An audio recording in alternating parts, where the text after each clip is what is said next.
Olá, alunos, tudo bem? Hoje vamos falar sobre núcleos e suportes intrarradiculares.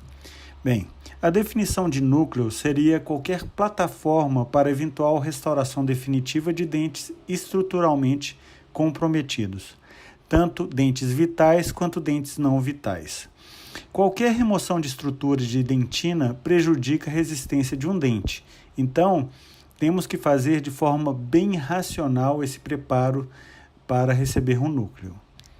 Em dentes vitais, a gente tinha um tempo atrás os pinos dentinários que serviam para reter um material de resina ou outro material aí, de preenchimento. Porém, esse pino de dentina ele causava um estresse na estrutura dentinária, levando a microfraturas. Então, hoje em dia, a gente não utiliza isso mais, isso aí está descartado, tá? Hoje em dia, a gente utiliza materiais para preenchimento que, quando o dente está muito destruído, a gente precisa de cobrir esse revestimento. Então, notem aí que esse tratamento aí foi feito uma resina, porém, como a estrutura era muito grande, acabou que ocorreu infiltração dessa resina. Então foi feito aí um preparo para onlay de cerâmica. Então a gente tem aí a onlay de cerâmica abraçando o remanescente dentário. Esse abraçamento a gente vai chamar de férula. Então qualquer abraçamento da estrutura dentária por um material definitivo entra aí no conceito de férula. Eu vou falar mais para frente sobre férula em dentes que têm pouco remanescente coronário. Tá? Os materiais de preenchimento mais utilizados para fazer preenchimento em dente vital é o amálgama, ionômero modificado por resina e a resina composta. Eles têm aí suas características e, sendo bem empregado, a gente vai conseguir trabalhar com todos eles. Então, vamos ver aqui um núcleo de amálgama. Sempre tem alunos que me perguntam, mas amálgama, dá para a gente confiar nesse amálgama? Bem, o que eu recomendo vocês se foi você que fez o amálgama e esse dente vai se tornar uma coroa, então provavelmente você tem mais confiança de fazer esse trabalho. Se você não tem certeza que esse trabalho está bem feito, então é melhor optar por refazer esse trabalho e que você pode fazer aí uma reconstrução com um núcleo de resina. Tá? Então esses seriam aí os núcleos de preenchimento. Vamos agora para os dentes não vitais, que a gente precisaria aí de um efeito férula, mas que normalmente com pouco remanescente coronário, a gente entraria ali para os retentores intrarradiculares. O mais conhecido deles é o de ligas metálicas fundidas, tá? Eles são fabricados em laboratório, então eles possuem aí a necessidade de mais de uma consulta e algumas ligas causam pigmentação da raiz. Então esse aí seria um fato danoso aí para esse tipo de núcleo. Porém, ele tem uma grande vantagem de precisar de pequenos desgastes apenas na estrutura da dentina, porque ele acompanha a anatomia da estrutura. Tá? E a gente já tem aí os pinos metálicos pré-fabricados, realizados em apenas uma consulta, ele teria essa vantagem aí, porém eles necessitam de um maior preparo do conduto. Tá?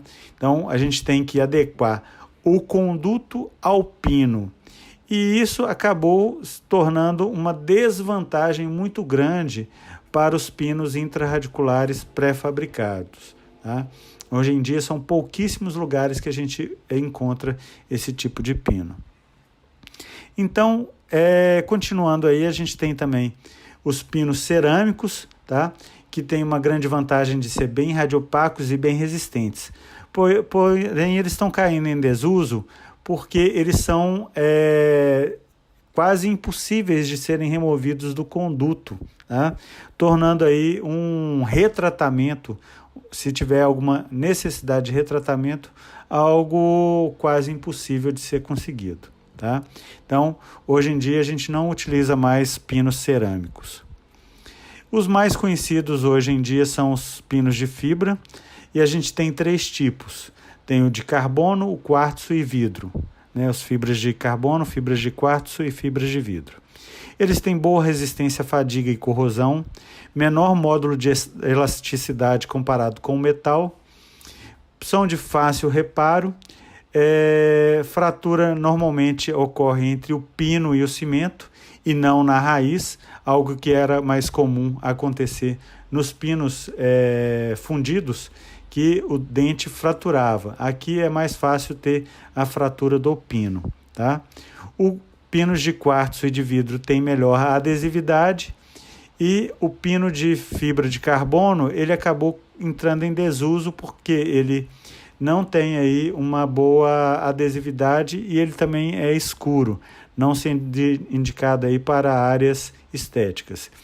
Porém, todos eles têm aí uma falta de radiopacidade, né? Eles são radiolúcidos.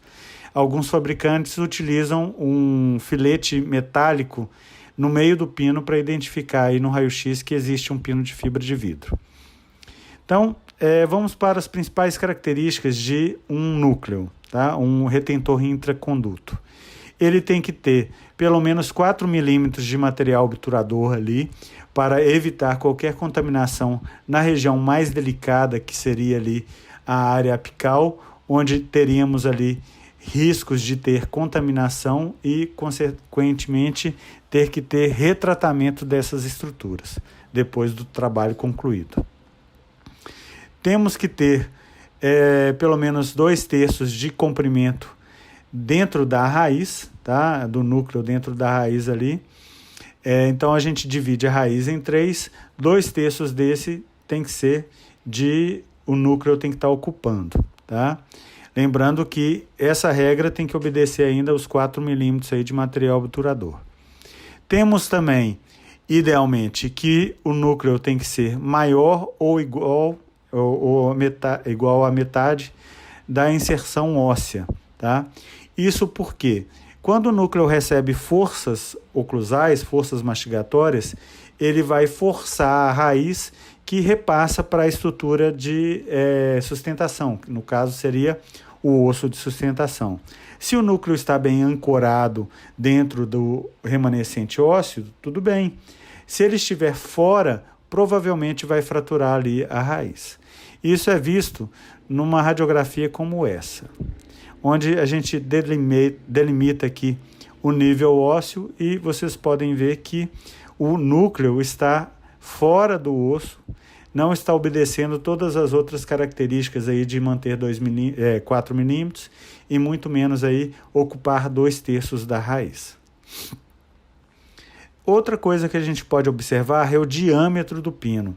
Idealmente, principalmente em núcleos metálicos, a gente tem que obedecer o diâmetro do pino, sendo que o ideal é que ele ocupe aí 1/3 da espessura. Então eu teria ali 1/3 de paredes remanescentes envolvendo o pino e 1/3 aí de estrutura de pino dentro do conduto, tá?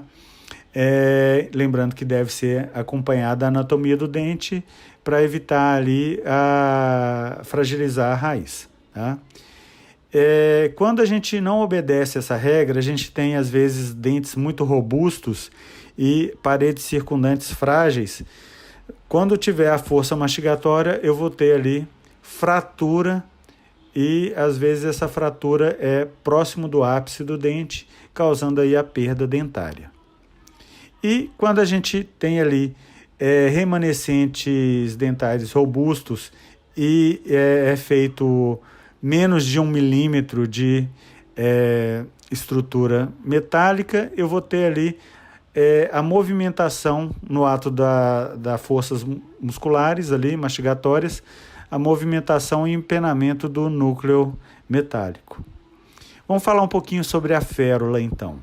A férula é um colar de 360 graus que melhora a biomecânica de um núcleo, de um tratamento com reabilitação com coroa, tá?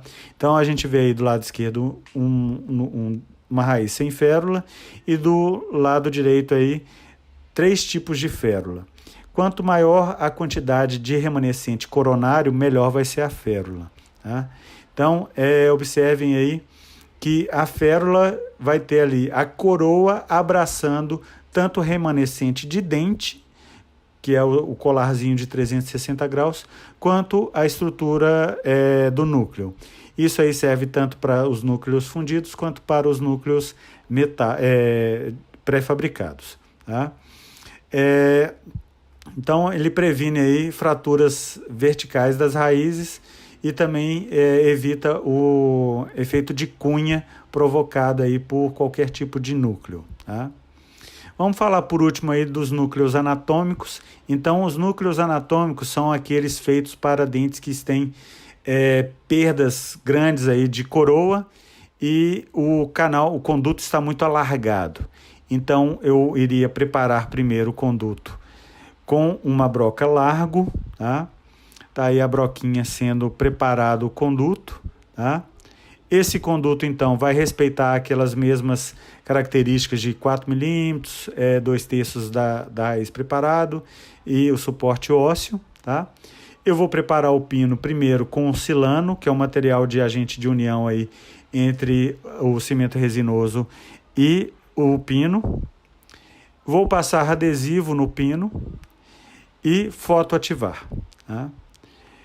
Na estrutura anatômica do dente, então eu vou ter ali meu conduto, que tem que ser isolado.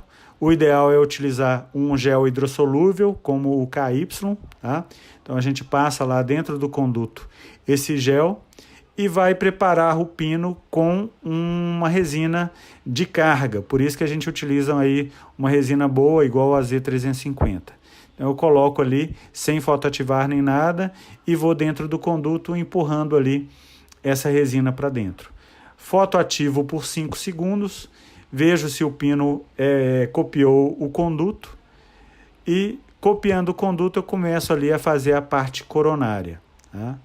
Então eu faço ali toda a parte coronária, fotoativo também por 5 segundos e tá ali. Depois eu posso cortar esse pino e ele está ali solto, ele não está cimentado ainda dentro do conduto. Eu lavo o conduto, fotoativo por 40 segundos o pino, tá? E depois eu posso cimentar esse pino com um cimento resinoso. Grande vantagem aí é que eu tenho um pino com carga, em vez de ser um pino com preenchimento com cimento resinoso, que não tem tanta carga assim, tá? Então fica aí as bibliografias que eu utilizei para fazer essa aula de hoje, tá?